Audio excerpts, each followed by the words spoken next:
Bon, est-ce que c'est la peine de se lever aujourd'hui? Non. Non, c'est pas la peine. Mais ça, on pouvait pas le savoir. Enfin, Enfin, si. on s'en doutait très On très s'en fort. doutait. Hein. D'ailleurs, Très très fort. je te l'avais dit hein, dans le message. Bon, ça sera 2 vide-greniers de merde. Bah, c'était 2 vide-greniers de merde. Ah ouais. Est-ce qu'on a ri au moins? Oh, il y avait un ou deux vendeurs. Ah si, il y en a un. Ah oui, oui, exact. Il y en a un qui nous expliquait comment reconnaître une première édition de comment ça s'appelle, d'Astérix. Ah oui, c'était trop. Donc je l'ai remercié. Hein. Ouais. C'est comme quoi on peut être discret. Voilà, nous sommes les ninjas du vide-grenier. De la Chine. De la Chine. On ne nous voit pas passer. Mais hop. On ne devine pas que nous sommes accros. Voilà, fallait vraiment être accro pour se lever ce matin. Ben, on s'est levé. Bon, t'as trouvé une petite chose. Moi, j'ai trouvé... voilà. Bon, on va se venger les semaines prochaines. Ouais. La trouvaille. Oui. La trouvaille. Pas des... Une seule. La trouvaille. Voilà. C'est cet album de Dad. Donc, j'ai déjà présenté Dad. Donc, c'est un père qui a donc 4 gosses, mais 4 gosses de 4 amoureuses différents. Ouais. Qui se c'est lui qui les élève. Père au foyer, en gros. Et c'est un acteur raté. Oh, raté, c'est bien le mot, il n'a pas eu de succès en fait. Non. C'est pas un bon acteur et ce qui fait qu'il a pas fait carrière quoi. Voilà, donc. Mais c'est sympa, c'est noble. Il aime ses gosses. Il arrive des tas de trucs, donc on finit, ça s'élargit, il y a plein de personnages secondaires. Là, il y a son père, il y a un peu son ex-amoureuse. J'ai envie de dire, c'est pas comme Boule et Bill, ça évolue. Donc, après, peut-être qu'au bout d'un moment, il aura fait le tour de la chose et qu'il pourra plus trouver de nouvelles pistes. Peut-être, mais en tout cas, Nob, c'est chouette. Ouais. Parce que moi, pour moi, c'est un peu le cas pour Mamet qu'il avait fait. Il avait fait 6 albums. Ils étaient formidables et j'ai l'impression que il a fait le tour. Qu'il avait fait le tour, qu'il trouvait plus d'idées, donc il avait arrêté. Et donc là, Dad, je crois qu'il y a le 10e qui vient de sortir. Donc jusque-là, ça va pour lui. Et tant mieux, parce que c'est un succès pour le journal Spirou. Oui, on voit bien qu'en fait, ça marche. Les filles de Dad sont devenues un dessin animé, je crois, d'ailleurs. Ah oui, c'est la consécration. Voilà. Alors ça, c'était la trouvaille du vide-grenier. La seule trouvaille. Ouais. Donc, toi, t'avais trouvé... Ouais, j'ai trouvé 2 assiettes. Bon, je vous les présente pas. Sur le deuxième. Sur le deuxième, j'ai fait le premier tour. Il y avait rien qui m'intéressait. Et en fait, j'ai pris 2 assiettes d'Igouin parce que j'en casse régulièrement. Et puis voilà. Et puis c'est là que je me suis aperçu, mais j'ai déjà fait un tour. C'était tellement petit que. Ouais, c'est vrai. J'avais fait un tour sans m'en apercevoir. Et le deuxième tour, non, quoi. Bon. Et on a fait quand même 4 boîtes à livres pour essayer. Comme quoi, on est vraiment. 4 je croyais que c'était 3. Ah non, moi j'en ai fait une 4e. En rentrant chez moi. Ah, d'accord. C'est pas de ma faute, il y en avait une sur le chemin. T'as trouvé quelque chose? Non, il n'y a rien. Bon. Moi, dans une des boîtes à livres, un fleuve noir, anticipation, pas fusée. Je pense pas que ce soit Brantône, je sais plus. C'est pas signé en tout cas. Ouais, ça c'est la deuxième type de maquette normalement. Ou c'est le retour de Brantône. Le retour de Brantône. Je crois que c'est les blanches. Oui, les blanches, c'est la deuxième. La maquette blanche, Brantône n'était plus là et il est revenu avec celle-là. Donc c'est la 3e. C'est peut-être du Brantône. Bon, c'est Maurice Lima. Maurice Lima, la fois dernière que j'ai essayé un Maurice Lima, je suis pas arrivé au bout. J'espère que celui-là sera mieux. Oui. Il y en a, je suis arrivé au bout où j'étais indulgent, donc c'est le numéro 749. Bon, il n'y a pas de... Voilà. Ouais, c'est ça. C'est à toi. C'est la 3e maquette. Ok. Hop. C'est déjà ton tour? Oui, c'est déjà mon tour. Ah Alors bah. là, bon, je n'ai rien trouvé sur le vide-grenier, mais ceci, en fait, c'est Vincent qui me les a proposés. C'est lui qui avait récupéré ça. Et puis, comme il se demandait si ça pouvait nous intéresser, il nous l'a proposé. Vincent, c'est un mec super Il te sympa. l'a proposé. Il me l'a proposé. Ah oui, c'est vrai, il me l'a proposé. Vincent, c'est un gars super sympa. Que tu connais. Que je connais. J'ai fait de l'escrime avec lui. Et donc, là, il m'a proposé ceci. Chat dans la gorge. Alors, moi, ça m'intéresse pas. À un moment donné, j'ai commencé à en rechercher. Et puis, en fait, c'est une collection que j'ai laissé tomber. Oui, disons qu'en fait, tu peux en avoir énormément. Alors, qu'est-ce que c'est? Simplement, c'est un pop-up. Hein. Donc là, voilà. Il va falloir que tu joues. Je le présente comme ça, voilà. On va le jouer comme ça. Donc, en fait, c'est un Del Luca. C'est années 50. Et le principe, c'est, voilà, vous l'ouvrez. On appelle ça aussi livre à mécanisme. Et donc, il y en a... c'est assez sympa. Alors, au tout début des livres à mécanisme, c'était pas pour les enfants. Hein. C'était des livres sur l'astronomie, sur des sujets très sérieux. Et en fait, où il y avait des mécanismes pour permettre... vous voyez, hop, c'est ça qui va faire le volume. Et là, ils m'ont l'air impeccables. Hein, Ils sont jolis, quand même. Ils sont jolis. Hein. Et c'est ça qui est sympa, quoi. Vous avez, il y a toujours des gens qui font des livres à mécanisme qui sont très, très ingénieux. Ah ouais. Il y en a avec une ville qui évolue, et à chaque fois que tu tournes la page, la ville s'est agrandie. Et ça, celui-là est vraiment impressionnant au niveau de la construction.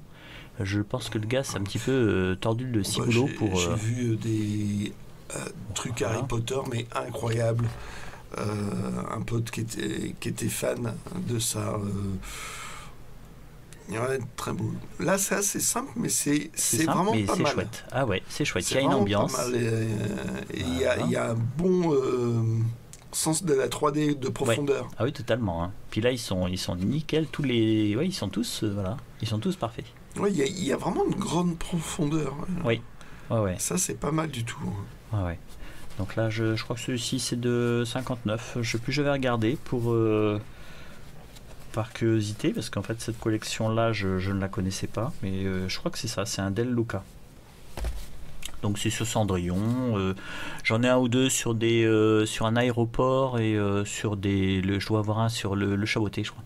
Parce que j'adore le Chaboté. C'est un conte, quand on le lit bien, c'est parfaitement immoral. Bon, c'est rigolo. Moi, comme toi, quoi. C'est pour ça que ça te plaît.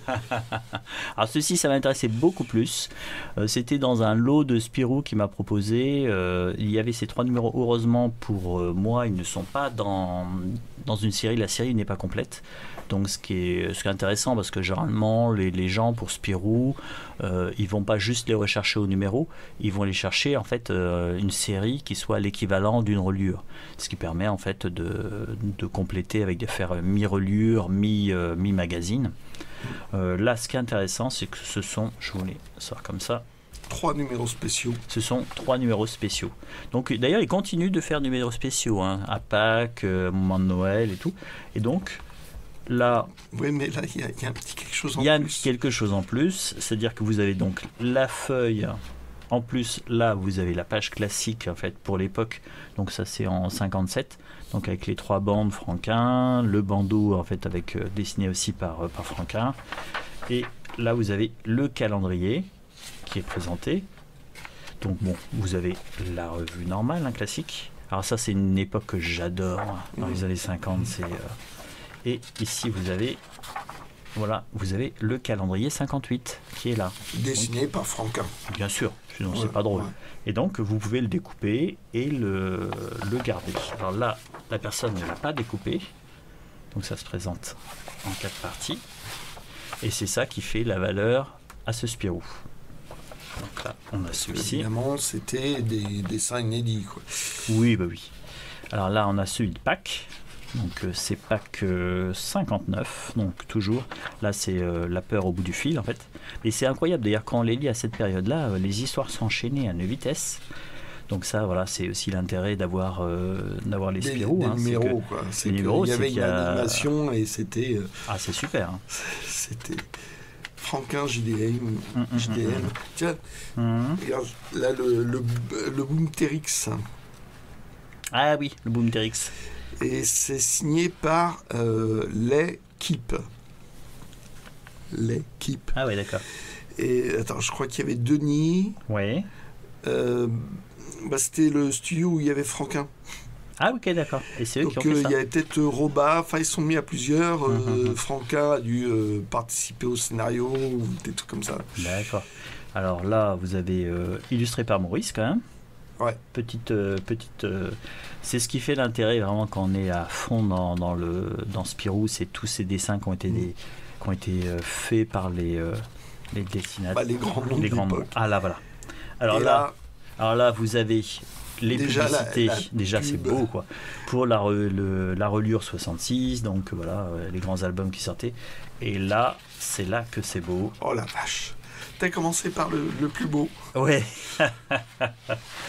Et voilà. Et là, ça, alors, qu'est-ce que c'est?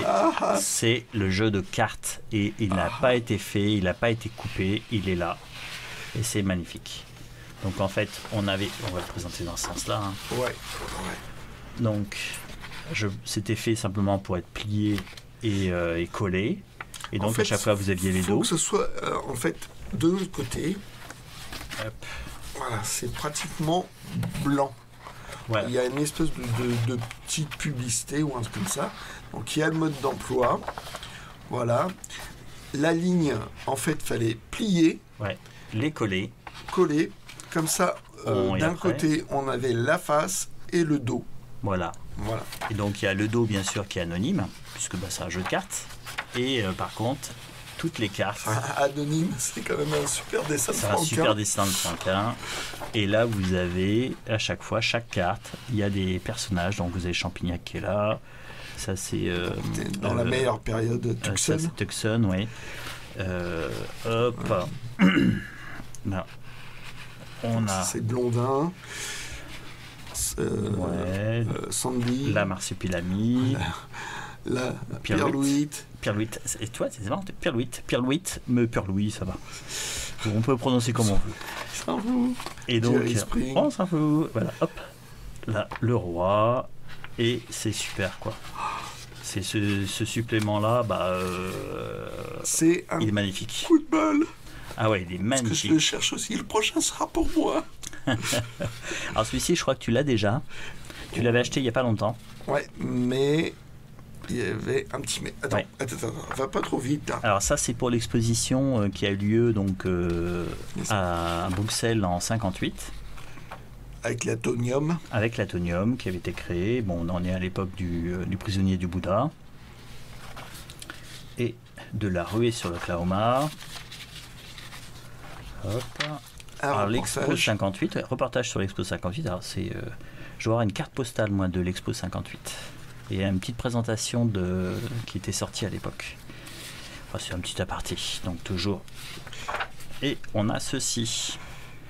Donc un supplément. C'est un supplément qui est jamais repris dans les albums, ces trucs-là, dans les recueils. C'est dans le sens bien sûr. Voilà. C'est le panorama de l'Expo 58, donc qui se déplie et qui a un plan. Quand vous allez à l'Expo, ça vous aide. C'est un plan, ça vous permet de vous repérer avec des présentations. Et il y a un petit bandeau en dessous. Attends, on va montrer. Alors moi, je l'avais trouvé, mais il me manquait le bas.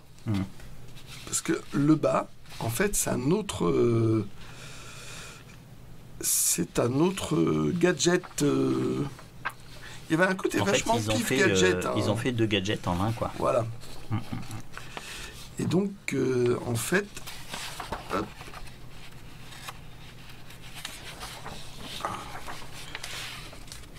On va y arriver ou pas? Alors, c'est pas. C'est marqué. Voilà. Hop.